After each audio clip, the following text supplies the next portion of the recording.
We have to discuss hydrogen atom, लेकिन उसके पहले हम एक छोटी सी चीज इसमें करना चाहते हैं जो just like a problem electrostatics, ठीक है ना। The topic is distance of the closest approach, right. और इसमें हम ये बताना चाहते हैं कि देखो ये क्या है, ये फिक्स्ड न्यूक्लियस है, इसका चार्ज नंबर कितना है, जेड। तो न्यूक्लियस में जो चार्ज होगा कितना होगा, जेड होगा, राइट। और from a very large distance an alpha particle is projected towards the center of the nucleus. From a very large distance जब कहें तो इसका मतलब ये हुआ कि there is no electrostatic interaction between the alpha particle and the nucleus, ठीक है ना। और यहाँ पर उसकी वेलोसिटी जो है v है। जो भी अल्फा पार्टिकल के पास एनर्जी होगी that will be the kinetic energy. And there is no interaction, electrostatic interaction, it means it will have no potential energy. तो जो भी एनर्जी होगी उसके पास वो कौन सी एनर्जी होगी, काइनेटिक एनर्जी होगी, और पोटेंशियल एनर्जी क्या होगी इसकी, जीरो होगी। जैसे जैसे ये अल्फा पार्टिकल उसकी तरफ जाएगा तो इसकी काइनेटिक एनर्जी डिक्रीज करेगी और पोटेंशियल एनर्जी इंक्रीज करेगी। क्यों, जब यह पॉइंट पी पर पहुंचता है तो the alpha particle is momentarily stopped. It means its kinetic energy becomes zero. और P पॉइंट का इसके न्यूक्लियस के सेंटर से जो डिस्टेंस है वह क्या है, r0। और इस डिस्टेंस r0 को ही हम क्या करते हैं, distance of the closest approach. I think the meaning is clear, ठीक है ना। अब एक किया जाए किससे, देखो तुम इसको जो प्रोजेक्ट किया था यहां से, तो शुरू में from the conservation principle of energy,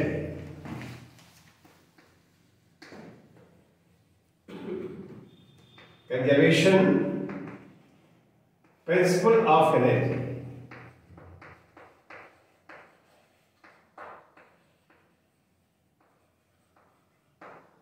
यहां पर इसकी टोटल एनर्जी क्या होगी, kinetic energy plus potential energy.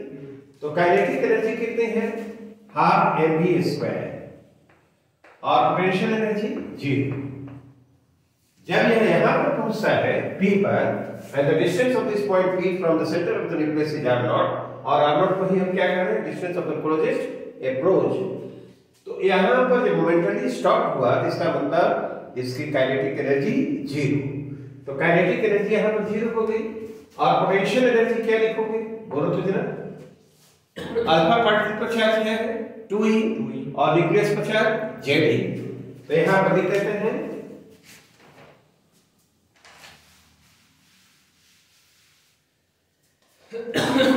Ze और 2e बाय 4πε0 और क्या, r0। Is it alright. तो टोटल एनर्जी शुरू में और टोटल एनर्जी P पर, उसको इक्वेट किया। अब ये बताओ तो हम इसमें चाहते हैं कि r0 के लिए एक्सप्रेशन क्या होगा, वही निकालना है। r0 is the distance of the closest approach. तो बताओ तो क्या लिख सकते हैं हम, यहां लिखेंगे 2Ze² by 4πε0 r0, क्यों, and this is equal to half mv²। Is it alright, half mv²। m क्या है, mass of the alpha particle, and v is its velocity. इसको t भी कर सकते हैं, t से भी डिनोट कर सकते हैं। तो इसको लिख दिया हमने क्या, t। t stands for kinetic energy of the alpha particle, कब, when it is far away from the nucleus। तब बताओ तो r0 के लिए एक्सप्रेशन क्या बन जाएगा, r0 के लिए लिखना हो तो क्या होना चाहिए, mv²। r0 इधर कर दिया जाए तो 2Ze² क्यों, बाई 4πε0, और यहां पर क्या, नहीं, r0 इधर आ जाएगा, t इधर कर देंगे। तो r0 के लिए क्या ये एक्सप्रेशन बना, ठीक है। तो देखो ये यहां पर एक बात तो मैंने बता ही दिया, वह क्या कि 2e क्या है, charge of the alpha particle, और m क्या है, mass of the alpha. Here charge on the alpha particle. Alpha particle क्या है? डबली आयोनाइज्ड हीलियम एटम। और एम क्या है? Mass of the alpha particle, the alpha particle. यह जो मास एम होगा, है ना, वह क्या होगा? अप्रॉक्सीमेटली इक्वल टू, देखो तो प्रोटॉन के मास का लगभग 4 टाइम्स, क्या उसमें 2 न्यूट्रॉन्स 2 प्रोटॉन्स, ठीक है ना? तो प्रोटॉन के मास का लगभग क्या होगा? 4 टाइम्स ये अल्फा पार्टिकल का मास होगा। तो उसके लिए हमने एम लिखा है, ठीक है ना? अब देखो तो यहां पर इसमें जेड ई 4πε0 तो कांस्टेंट है। टी और आर नोट के बीच यदि ग्राफ प्लॉट किया जाए तो कैसा आएगा? R naught is plotted against T,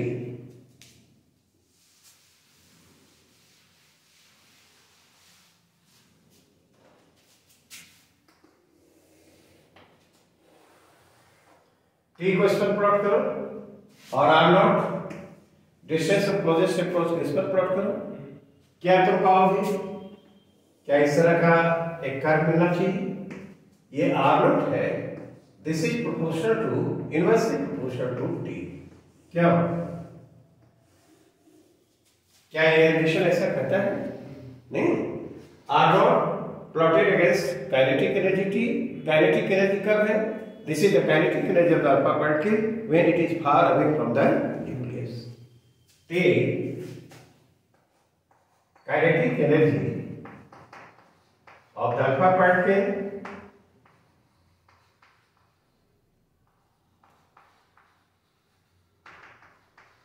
when it is far away from the fish nucleus.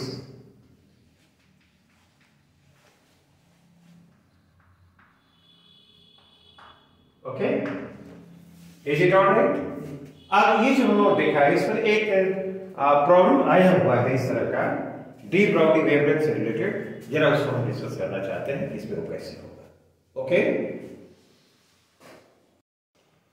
Let us consider this situation.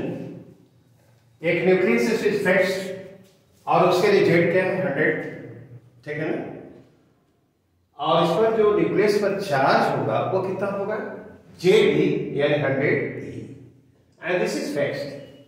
Problem में कहता है कि proton is fired towards the centre of the nucleus from a very large distance. जब very large distance कहेंगे तो इसका मतलब ये हुआ कि there is no electrostatic interaction between this proton and the charge on the nucleus, ठीक है ना? तो इसके पास जो पोटेंशियल एनर्जी होगी क्या होगी? 0 होगी। तो what ever energy it has, this will be kinetic energy. Okay, तो कहता है कि शुरू में यहां पर एट स्टार्ट इस प्रोटॉन के साथ जो डी ब्रॉगली वेवलेंथ एसोसिएटेड होगा वह क्या होना चाहिए, ठीक है ना? This is the problem. अब ये बताओ तो अल्फा पार्टिकल के लिए जो मान, ये सॉरी, इसके लिए हम मास क्या लिखेंगे? m। इसकी वेलोसिटी क्या है? ठीक, जैसे जैसे ये जाएगा ऐसे, तो यहां पर इसके लिए ये दिया हुआ है, यहां पर जब ये आता है ना, तो this proton is momentarily stopped, right? तो ये जो आर नॉट है वह क्या है? This is the distance of the closest approach.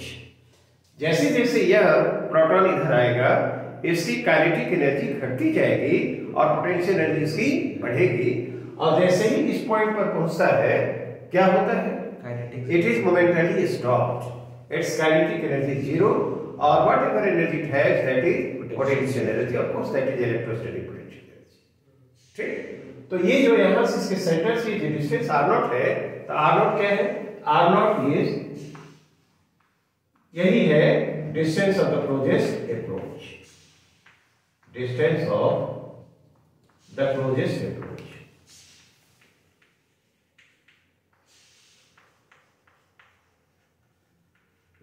ठीक, बताओ तुम लोगों को क्या करना चाहिए इसमें?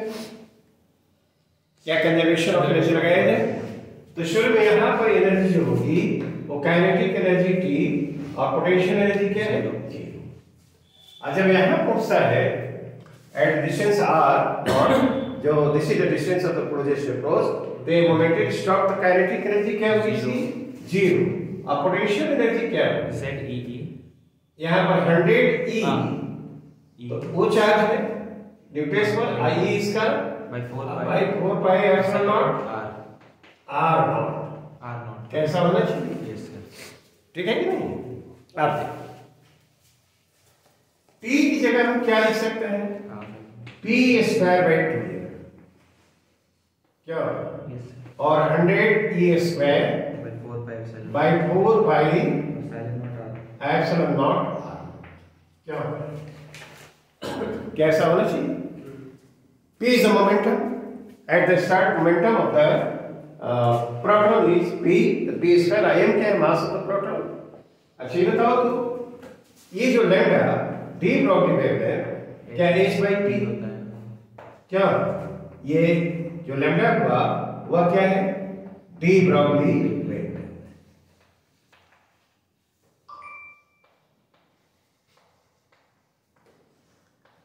Associated with the proton.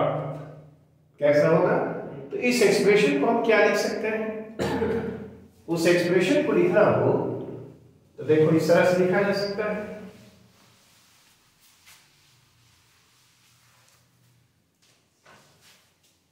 h square by, ये p की जगह लिखना है ना, रूट ओवर, तो हाँ p इज इक्वल टू क्या हो गया? Root over h by lambda. नहीं तो p स्क्वायर की जगह क्या लिखेंगे? h square by lambda square क्या? p square h by lambda square, lambda is de Broglie wave है, और ये 2m, is it alright? And this is equal to 100 E square और बाई 4 पाई एप्सिलॉन नॉट और क्या? R। I think this is alright. ये बताओ कुछ cancellation होगा इसमें? सर 50 m स्क्वायर अपॉन, यहाँ पर हम लोग लैम्डा स्क्वायर लिखना है नहीं, तो h स्क्वायर को रहने दिया जाए यहाँ पर, अब 4 pi epsilon not R not लिखे बाई 100 बाई 2m ये रहेगा, ऐसे ही रहने दिया जाए 100 स्क्वायर क्या? और 100 E स्क्वायर, वो कट जाएगा 25 this is equal to lambda square क्या? I think this is alright. Simplify कर देते हैं h बाई a, यहाँ पर इस सबको तो रहने दिया जाए वहां पर, तो ये बताओ तो ये लैम्डा इज इक्वल टू क्या लिखे हम? h बाई e लिख देते हैं, आई स्क्वायर रूट ऑफ ये 2 हो जाएगा, नीचे 50 हो जाएगा, 5 ये पाई एप्सिलॉन नॉट r नॉट ऊपर आएगा क्या? बाई 50 m क्यों? ये तो हम पहले ला चुके हैं। क्या ये होना चाहिए? h by e root over है ना pi epsilon r naught 50 m। This should be the answer. ये जो हमने लिखा है यही है क्या? De Broglie wavelength,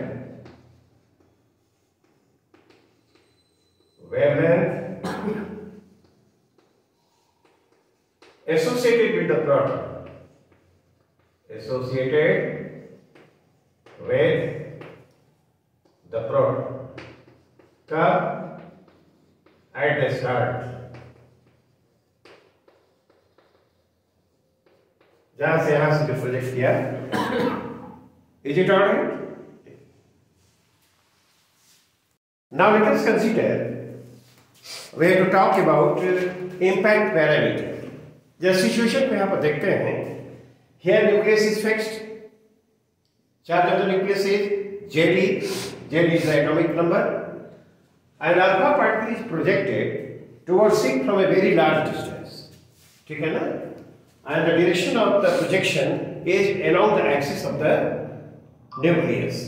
And this is the axis of the nucleus. अब हम करते क्या हैं? कि जब यह अल्फा पार्टिकल न्यूक्लियस से बहुत दूर है, यानी अल्फा पार्टिकल और न्यूक्लियस के बीच इलेक्ट्रोस्टैटिक इंटरेक्शन नहीं है, तो इस अल्फा पार्टिकल की वेलोसिटी क्या है? v। अल्फा पार्टिकल का मास हमने क्या लिखा है? m। ठीक, और यहां पर इसकी काइनेटिक एनर्जी क्या लिखे? t। तो t जो होगा वो क्या होगा? Half mv²। क्या होना चाहिए? तो जब यह अल्फा पार्टिकल बहुत दूर है, तब वेलोसिटी वेक्टर और एक्सिस के बीच का जो नॉर्मल सेपरेशन है, that is called impact parameter. जब यहां से when this alpha particle passes by the nucleus, it is scattered, ठीक है ना? and the angle theta is called a scattering angle। a scattered alpha particle initial velocity के direction से जो angle बनाता है उसे क्या कहेंगे? Scattering angle.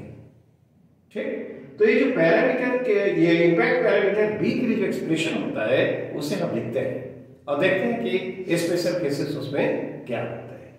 तो ये तो क्लियर हो गया कि इंपैक्ट पैरामीटर का क्या मतलब हुआ? When this alpha particle is far away from the nucleus, the normal separation between the axis and the velocity vector of the alpha particle is called impact parameter, and this is denoted by b. Okay, after certain calculations b is found as impact parameter b जो है वो कितना होता है? z² by 4 pi epsilon naught और t और cot theta by 2। क्यों? इस रिलेशन को आपको याद रखना चाहिए, ठीक है ना? इंपैक्ट पैरामीटर के लिए जो एक्सप्रेशन आता है b z² by 4 pi epsilon naught t cot theta by 2। 4 pi epsilon naught तो जान ही रहे हम लोग, t kinetic energy of alpha particle कब? When this alpha particle is far away from the nucleus. Okay, और 2e उसमें 2 नहीं है, दिखाई पड़ा है, लेकिन यहां पर ये हम लिखते हैं यहां पर कि कौन क्या है इसमें। देखो t हाफ mv² है,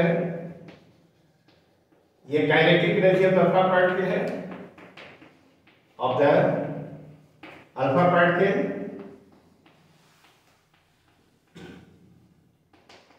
ठीक है ना? अकर जब उससे बहुत दूर है, नहीं? और बताओ तो ये JD क्या है? चार्ज ऑफ द न्यूक्लियस,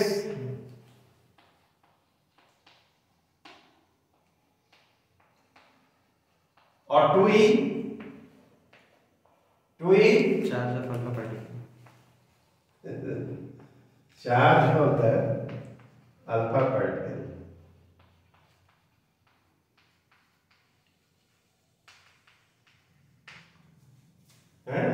और थीटा क्या है? लिखा था वहां पर स्कैटरिंग है ना? और स्कैटरिंग एंगल क्या है इसको मैंने यहां पर लिख दिया है। ओके, अब तुम जरा ये बताओ तो स्पेशल केसेस इसमें देखते हैं ना, बीज भी 0 क्या 1 बी इंपैक्ट पैरामीटर,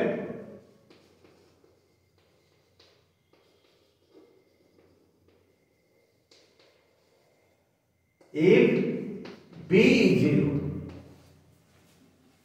b 0 होगा तो ये जो अल्फा पार्टिकल मूव किधर कर रहा है? Just towards the nucleus of the fixed, just towards the centre of the fixed nucleus, नहीं?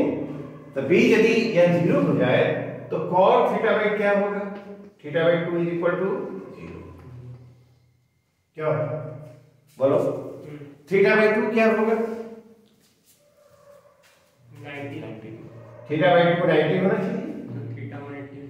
थीटा क्या होगा? 180। नहीं, ऐसा जब होगा ये ऐसे जाएगा और अपना पाथ क्या करेगा? ठीक है ना? अच्छा, अब मान लो कि ये B बहुत बड़ा, एक B is very large, यानी बी को हम इनफाइनाइट कहते हैं ऐसे, तो cot थीटा बाई 2 क्या होगा, इनफाइनाइट लिखेंगे ना, तो थीटा बाई 2 क्या होगा बोलो तो, क्या 0 होना चाहिए, तो थीटा क्या होगा 0। ऐसी स्थिति में क्या होगा, ये बी बहुत बड़ा है, तो ये जो अल्फा पार्टिकल है without deviation that will pass by the fixed nucleus without deviation. This alpha particle